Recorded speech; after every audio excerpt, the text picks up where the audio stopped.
jubel water ledeng bedriven, sehingga kemudian masyarakat lokal mengenalnya dengan pipa ledeng. Memang Belanda itu apa ini? Nah di ini, ini sebuah kayak mata uang emas ya, mata uang emas apa? Bangunan kolonial ini sangat terlihat bagus sekali, seperti topi ya, seperti topi Tuan Menir Belanda ya. Apa ini ya? Kayaknya peluru ya ini ya, peluru kolonial ini ya.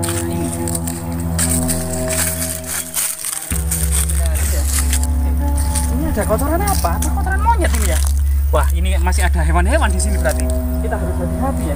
Kemudian ini monyet atau luwak ya. Ya, karena angin. Guys, jangan lupa like, subscribe dan komen ya kan.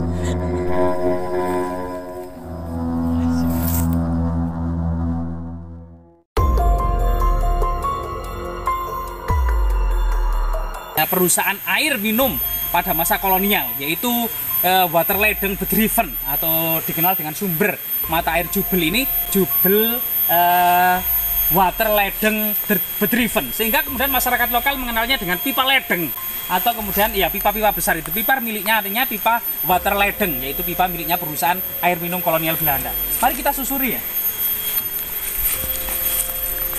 Nah, memang hutan-hutan di sini itu cukup terawat, artinya dibiarkan rimbun karena agar sumber mata air ini terus mengalir dan abadi gitu ya. Karena bagaimanapun juga akar-akar pohon besar raksasa ini kemudian menampung air ya, terutama agar tidak terjadi mata air terus kemudian bersumber sangat besar.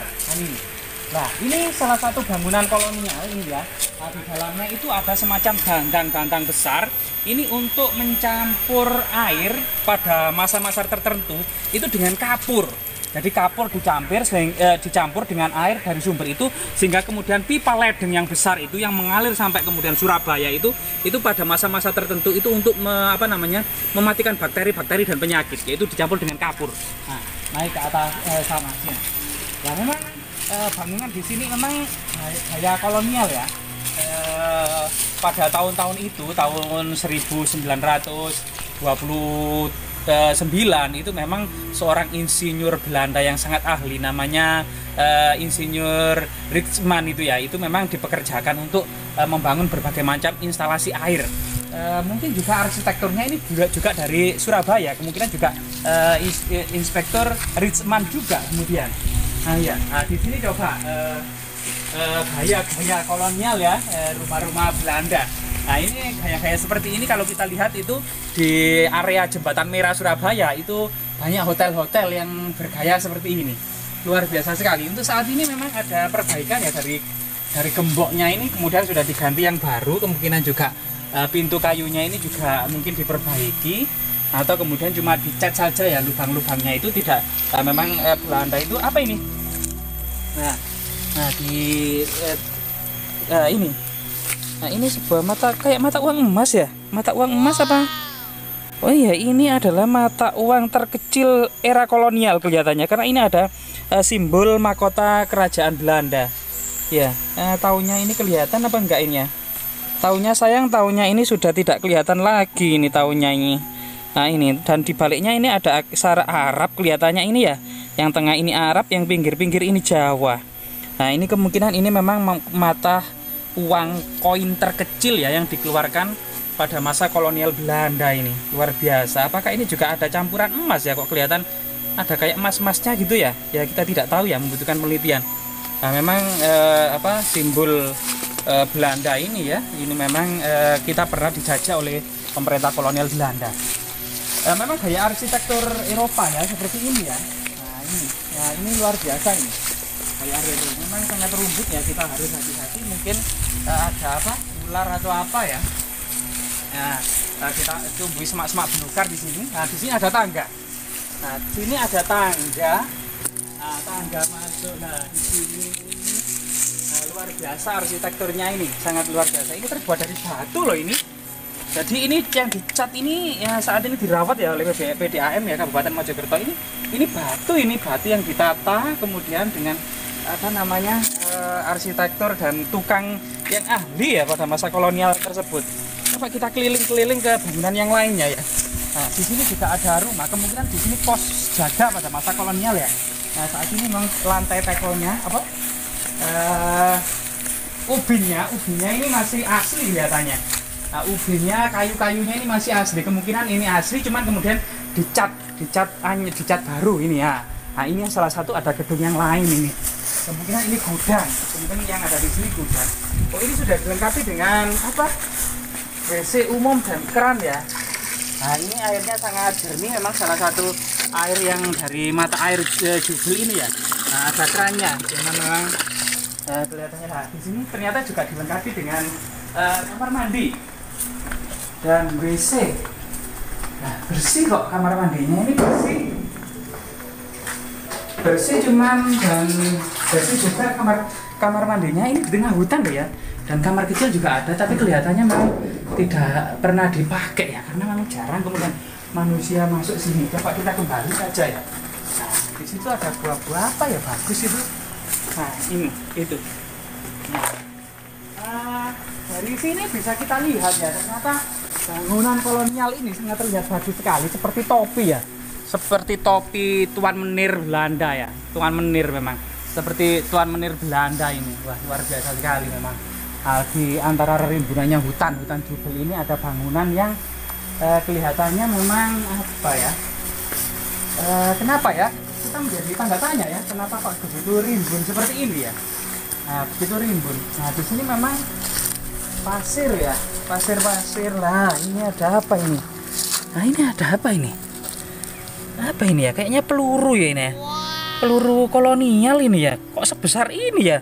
Kalau mengenai jantung ini lah hancur ini ya, luar biasa. Besi dan baja, nggak tahu kalau di sini apakah memang dulu pernah terjadi pertempuran ya pada masa kolonial Belanda dengan para pejuang kemerdekaan ya. Kita juga tidak tahu ya untuk mempertahankan ini. Karena memang dahulu para pejuang kita itu juga kemudian apa namanya mempertahankan diri ya, berlari ya dari peristiwa 10 November gitu ya, Bung Tomo. Kemudian di Bubutan itu juga ada resolusi jihad. Kemudian juga arek-arek Surabaya gitu ya, Bung Tomo dan sebagainya menggelorakan.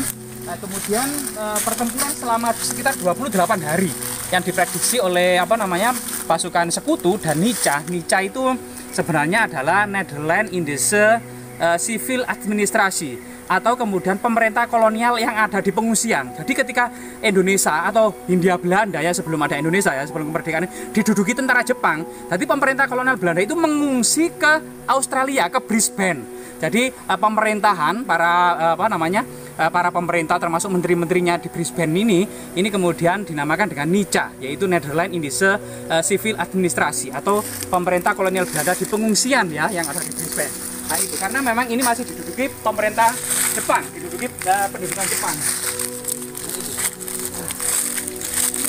Nah, ini agak horor ini jalannya ya. Ini ada tangga, cuman ditutupi oleh dedaunan dan semak-semak belukar. Nah, di sini itu ada semacam arena di sini. Di sini semacam arena teater, semacam arena teater di sini.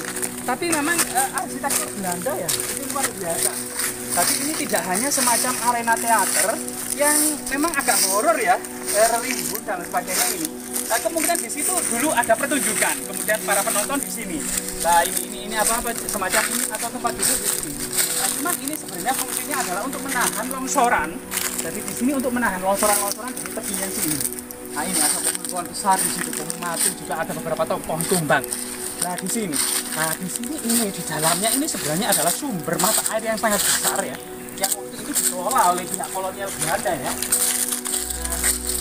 Nah, ini apa ini? Apa ini simbol apa ini ya? Simbol Persia ini ya. Lips ini kelihatannya perusahaan baja ini yang konstruksi baja yang kemudian bertugas untuk membangun konstruksi baja di sini. Apa kita bisa naik ke atas ini ya? Kita coba lihat ya. Kita sangat penasaran sekali.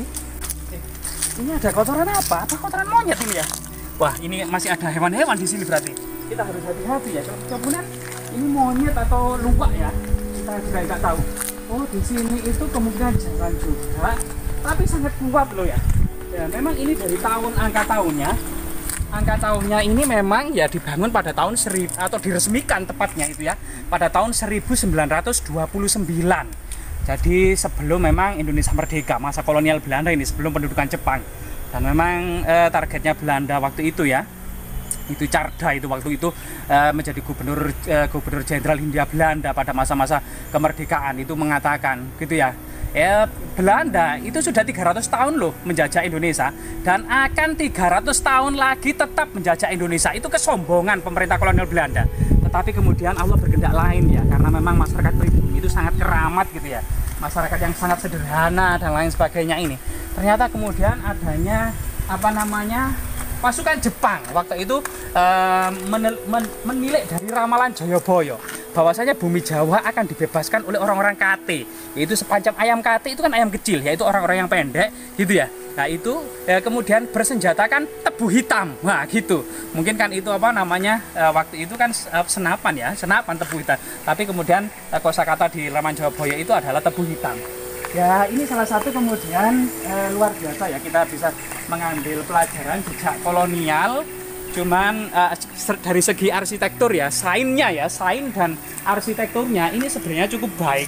Cuman bagian di situ itu tangga gitu tertutup semak belukar loh ini, tertutup sungai. Bahkan ada pohon-pohon yang tumbang. Nah ini kelihatannya butuh sebuah perawatan intensif. Kalau dirawat ini menjadi taman-taman yang indah kok. Ini dulu jejak taman-taman yang indah bekasnya ini. Cuman memang musim hujan ya, mungkin rumbut gitu ya, banyak rumputannya. Nah ini.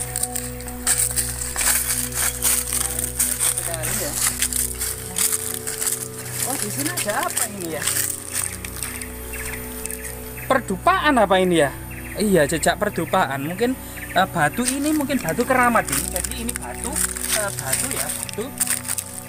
ini kelihatannya memang ada sesuatu di batu ini kelihatannya, sehingga kemudian ada jejak perdupaan. Kemungkinan di sini ada semacam prasasti gitu ya. Nah ini. Jadi hal-hal seperti ini adalah merupakan cagar budaya loh, karena memang bangunan ini sampai saat ini tuh bertahan kokoh dan masih difungsikan untuk mengalirkan mata air jernih sumber Jubel ya, waktu zaman Belanda namanya Jubel Waterleiden Bedrijven, sumber mata air perusahaan mata air minum ya. Nah itu kemudian secara arsitektur, secara kemudian seni, secara kemudian sains dan pengetahuan ini memiliki arsitektur yang kemudian bisa ditiru meskipun ini warisan kolonial Belanda. Namun hal-hal seperti ini karena memang sudah dibangun tahun 1929, ini juga merupakan sebuah cagar budaya yang patut kita lestarikan. Semoga hal-hal seperti ini tetap kita lestarikan ya, kita sebagai generasi muda. Dilarang tentu kemudian vandalisme atau merusak gitu ya. Tetap kita harus hati-hati juga. Konon katanya area ini kalau malam juga merupakan banyak makhluk-makhluk astral ya, yang itu juga kita membutuhkan kearifan dalam menjaga itu semua, terutama kemudian menjaga kelestariannya lah. Nah di sini tuh ada tangga ya, di antara semak belukar ini tangga beton era kolonial. Kemungkinan di sana ada sesuatu yang penting sehingga dibuatkan tangga ke sana. Coba kita telusuri ya. Tangga karena angin. Ini sangat dorong.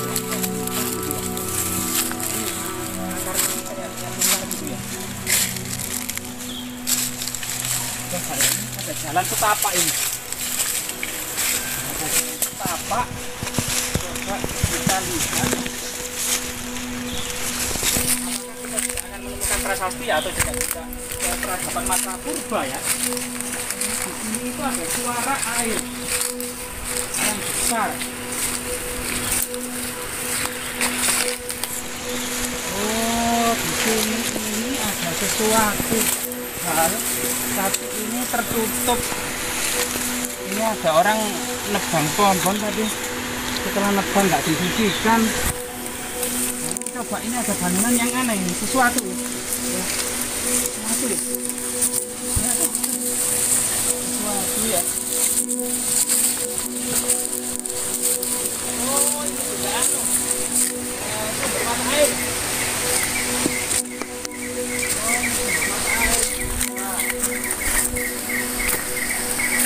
Luar biasa. mata airnya guys. Nah ini kelihatannya untuk pengairan ini, sebagian ini mata airnya sangat jernih sekali ini.